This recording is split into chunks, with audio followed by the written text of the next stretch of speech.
জয় গুরু। আমরা দেখবেন সদা সর্বদা যে জিনিসটা লক্ষ্য করে থাকি, আমরা কি বলি যে আচার্য নির্দেশ পালন করা দরকার। আচার্যদেব যা বলছেন সেগুলিকে কাঁটায় কাঁটায় মেনে চলা দরকার। যখন আমি সেগুলি মেনে চলব, তাতে যে অসম্ভব সম্ভব হয়ে যায়, এরকম বহু ঘটনা আছে, বহু কাহিনী আছে। কিন্তু তার কথা যখন আমি শুনি না, যখন অমান্য করি, তখন কি হয় এই জিনিসটা কিন্তু কেউ কল্পনাও করতে পারবে না। তার কারণ আমি তার কাছে যাচ্ছি ঠিকই, আমি তার কাছে নিবেদন করছি ঠিকই, এতদূর পর্যন্ত ঠিক আছে, কিন্তু নিবেদন করার পর তিনি যেটা আমায় করতে বললেন, তিনি যা আমায় করার জন্য বললেন, আমি যদি তা না করি, তাহলে তা যে কতটা ভয়ঙ্কর রূপ যে নিয়ে আসতে পারে জীবনে, তা চিন্তাও কিন্তু আমি করতে পারবো না যে কেমন কি হয়ে যাবে। পুরো জীবনটাই একেবারে তছনছ হয়ে যাবে সেক্ষেত্রে।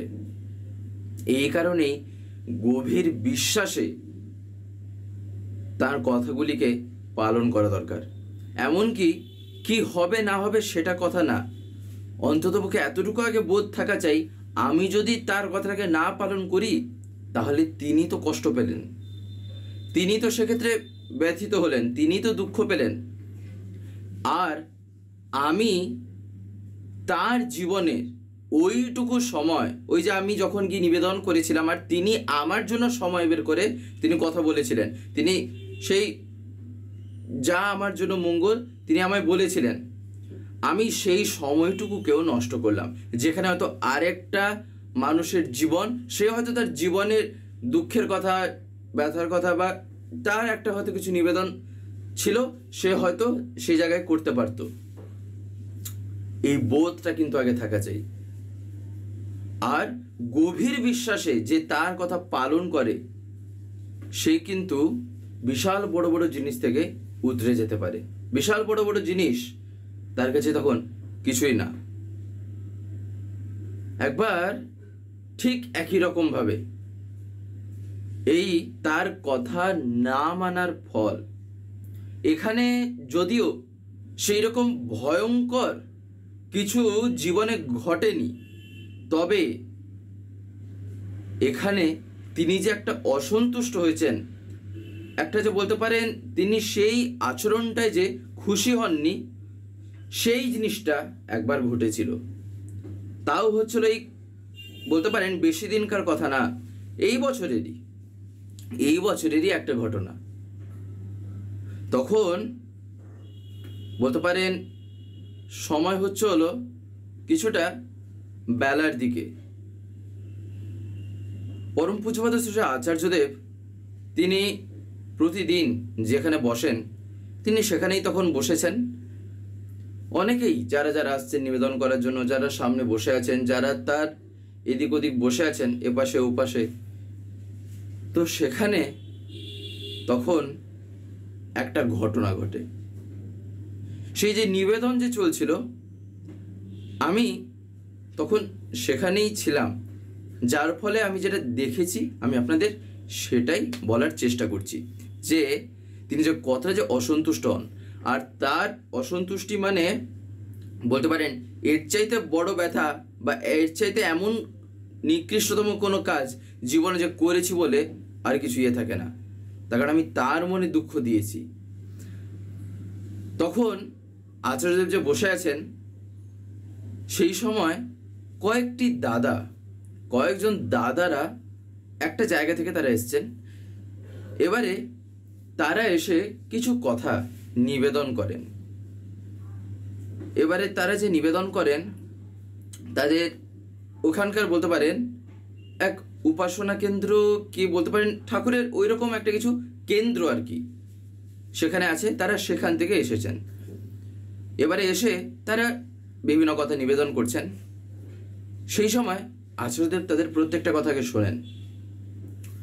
সেই সময় কি হয়, এই যে কথাগুলি তারা যে বললেন, এই যে কথাগুলি তারা নিবেদন করলেন, কি হয় না এই কথাগুলি তারা এর আগেও এসে নিবেদন করেছিলেন। অর্থাৎ কেমনভাবে কি করবেন, কেমনভাবে কি করবেন না, এইসব বিভিন্ন কথা ওই কেন্দ্র নিয়ে কিংবা বলতে পারেন সেখানকার জায়গা নিয়ে বিভিন্ন কথা আলোচনার জন্য কিংবা বলতে পারেন সেগুলি কি কেমনভাবে ঠিক করা হবে ইত্যাদিতে যা যা আছে সেই সব নিয়ে আচার্যদেবের কাছে তারা এর আগেও নিবেদন করতে এসেছিলেন। আর ঠিক একই জিনিস এইবারেও তিনি এসেছেন নিবেদন করতে সেই দাদারা। তখন আচার্যদেবের কাছে একজন যে ছিলেন তিনি তখন আচার্যদেবকে বলেন যে আগে আপনি এই কথাগুলি, অর্থাৎ এনারা যে জিজ্ঞাসা করেন আপনি এ বিষয়ে আপনি এর আগেই তাদেরকে বলে দিয়েছেন যে কি করতে হবে।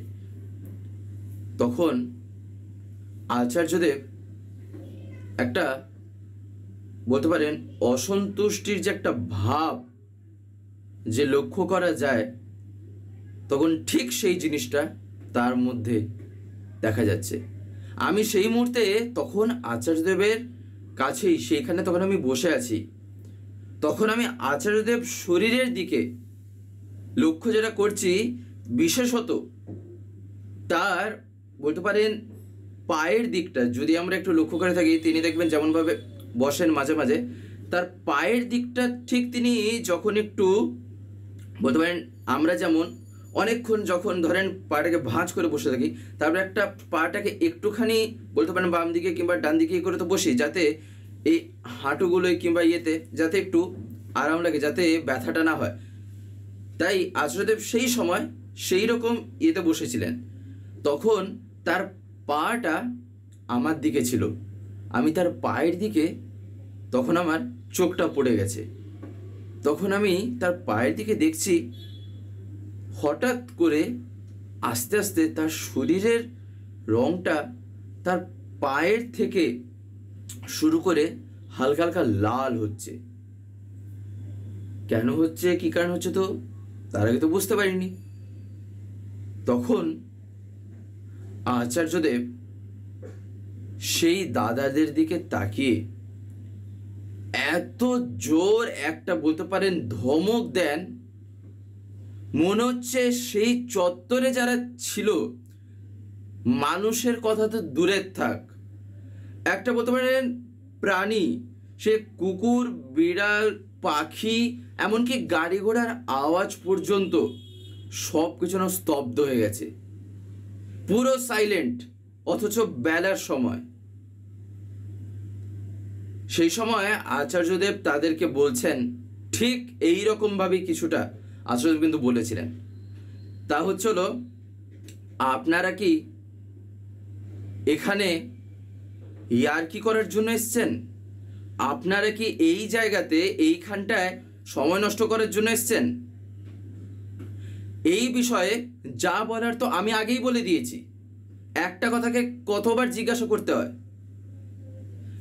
তারপরে যেটা আচার্যদেব বললেন তা হচ্ছিল আপনারা এটা জানা সত্ত্বেও যে আমি কি বলেছি তারপরেও এখানে এসছেন, আপনাদের যদি আমার ওই কথা যদি না ভালো লেগেছে, যদি না পালন করার দরকার ছিল, কেন এসছেন আমার কাছে? আপনাদের যা ইচ্ছা আপনারা তাই করেন, আমার কথা যে শুনতে হবে এমন তো কোনো ইয়ে নেই, আমার কথা যে শুনে আপনাদেরকে চলতে হবে এমন কি কোথাও আছে? আসছেন কেন? আসতে হবে না। এত জোরে তখন আচার্যদেব বলছেন, তার কারণ তিনি এতটাই অসন্তুষ্ট হয়েছেন, বিশেষ করে ইষ্ট কাজে যে এইরকম ইয়ে করে, একটা জিনিসকে ফেলে রেখে আবার সেই জিনিসটাকে পুনরায় এসে বলা, তার মানে সেক্ষেত্রে কতটুকু যে তার কথাটাকে আমি অবহেলা করেছি সেখান থেকেই বোঝা যায়। তিনি যে জিনিসটা অলরেডি একবার বলেছেন আমি সেই জিনিসটাকে নিয়ে আবার নিবেদন করছি। তখন তাই আচার্যদেব তাকে বলছেন, তাদেরকে একজনকে না, সেখানে যারা যারা এসেছিলেন সেই জায়গা থেকে প্রত্যেককেই বলছেন আমার কথা যদি নাই শোনার থাকে আসতে হবে না, আপনাদের যেটা আপনারা ভালো বুঝবেন আপনারা সেরকম ভাবে করে যান। দেখেন তাহলে যে কি হয়, তার কথা যখন না পালন করি যে তিনি কতটা যে ব্যথিত হন।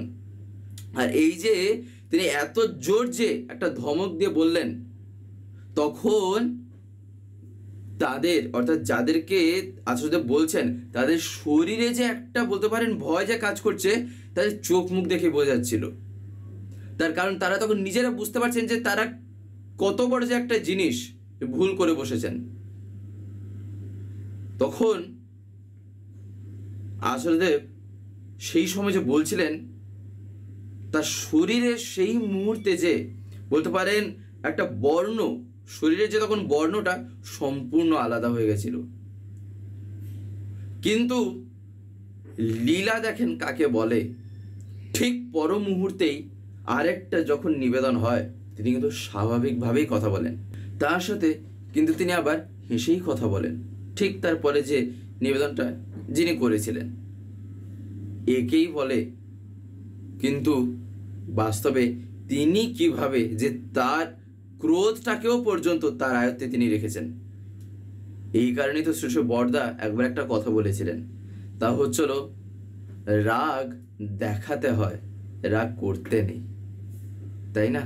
তো যাই হোক, আজকের এই ভিডিওটা এবার আমি এখানেই শেষ করবো। শেষ করার আগে আপনাদের কাছে একটি কথাই বলবো, যদি আজকের এই ভিডিওটা আপনাদের ভালো লেগে থাকে তাহলে একটি লাইক করে দেবেন, সবার ভিতরে শেয়ার করে দেবেন, কেমন লাগলো নিচে একটি কমেন্টে লিখে জানাবেন। আর যদি চ্যানেলটিকে এখনো সাবস্ক্রাইব করে না থাকেন তাহলে অতি অবশ্যই চ্যানেলটিকে সাবস্ক্রাইব করে পাশে বেল আইকন প্রেস করে অল করে রাখতে একেবারেই ভুলবেন না, আর এরকম বিভিন্ন নতুন এবং ইন্টারেস্টিং ভিডিও সবার আগে পাওয়ার জন্য। জয় গুরু, বন্দে পুরুষোত্তম।